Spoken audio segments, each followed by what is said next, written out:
আপা ভালো আছে দাওয়াত আপনার এদিকে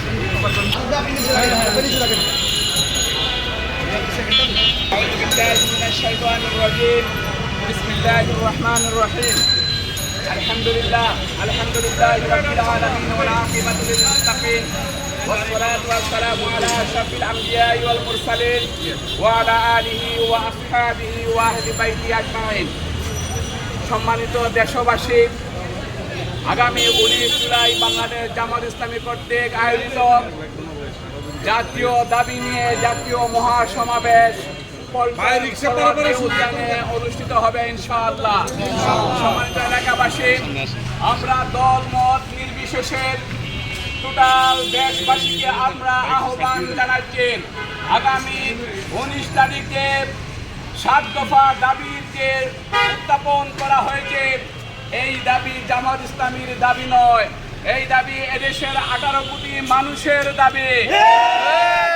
পল্টনবাসী, আমরা আপনাদেরকে আহ্বান জানাবো, তাদেরকে যারা হত্যা করেছেন, আমার ভাইদের উপর যারা গুলি চালিয়েছেন, আমার দেশকে যারা একটা তলাবিহীন জুড়িতে রূপান্তরিত করেছে, দুঃশাসনে অধিষ্ঠিত হয়ে টোটাল জাতি যে দিশাহারা ছিল, টোটাল জাতিকে তার গন্তব্যে পৌঁছে দেওয়ার জন্য এবং স্বৈরাচারদের বিচার সুনিশ্চিত করার জন্য বাংলাদেশ জামাত ইসলামী 7 দফার ভিত্তিতে এই মহাসমাবেশ অনুষ্ঠিত হবে ইনশাআল্লাহ। আমরা আপনাদের সন্তান হিসাবে আপনাদের ঘরে ঘরে আমরা দাওয়াত নিয়ে পৌঁছি। আপনারা আগামী দিন সমাবেশ বাস্তবায়ন করে এই দেশকে তার প্রকৃত গন্তব্যে পৌঁছে দেওয়ার জন্য আপনারা সহযোগিতা করবেন।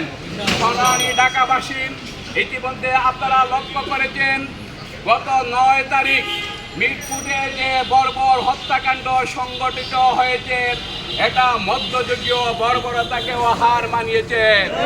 আমরা তাদের কি পরিচয়, কত বড় নেতার সাথে তাদের চলাফেরা, কোন বড় দলের সাথে তাদের সম্পৃক্ততা, এটা আমরা জানি না, এটা আমরা জানতে চাই না।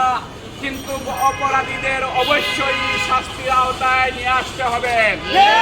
শুধু বিচার নয়, প্রয়োজন হলে এই প্রেক্ষাপটে আইনকে সংশোধন করে বাংলাদেশের আইনে তাদের সর্বোচ্চ শাস্তির ব্যবস্থা করতে হবে। আর যেন কেউ এভাবে কোনো ব্যবসায়ীদের দিকে রক্ত চক্ষু দিয়ে যেন তাকাতে না পারেন, সেই ব্যবস্থা এদেশের সরকারকে অবশ্যই করতে হবে। আমরা প্রশাসনের প্রতি আহ্বান জানাবো, এক সাগরে রক্তের বিনিময়ে আমরা বাংলাদেশ পেয়েছি।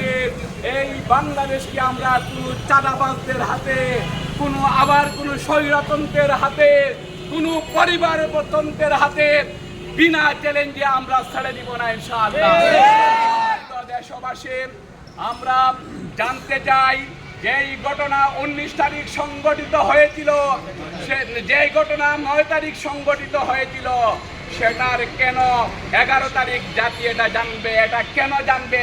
কেন সেই দিন বহিষ্কারের নাটক, এই নাটক সেই নাটক করে জাতিকে আর বিভ্রান্ত করার আর কোনো টালবাহানা চলবে না। তাদেরকে শুধু বহিষ্কার করে শেষ নয়, যদি আপনারা যদি চাঁদাবাজদের সাথে কোনো সম্পর্ক যদি না থাকেন, আপনারা প্রমাণ করতে হবেন, তাদেরকে ধরিয়ে দিয়ে দলীয়ভাবে, দেশীয়ভাবে, বিভিন্নভাবে প্রশাসনকে সহযোগিতা করে এই বিচারকে সুনিশ্চিত করতে হবে। আমরা জানতে পারছি এখনো পর্যন্ত খুনির পরিবারকে হুমকি ধমকি দেওয়া হচ্ছে, এখনো পর্যন্ত সেই এলাকায় একটা আতঙ্ক সৃষ্টি করা হচ্ছে।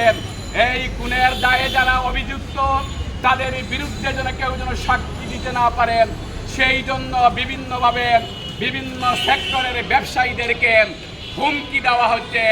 একটা জাতির জন্য এটা চরম অবমাননাকর এবং লজ্জাকর। আমরা জাতির কাছে জানতে চাই, আগামী দিন যদি আপনারা যদি স্বৈরতন্ত্র, আপনারা যদি চাঁদাবাজ মুক্ত বাংলাদেশ যদি চান, আগামী 19 জুলাই জামাত ইসলামী যে কর্মসূচি ঘোষণা করেছে জাতীয় সমাবেশ। এই জাতীয় সমাবেশকে বাস্তবায়নের জন্য সবার প্রতি আমরা উদাত্ত আহ্বান জানাচ্ছি।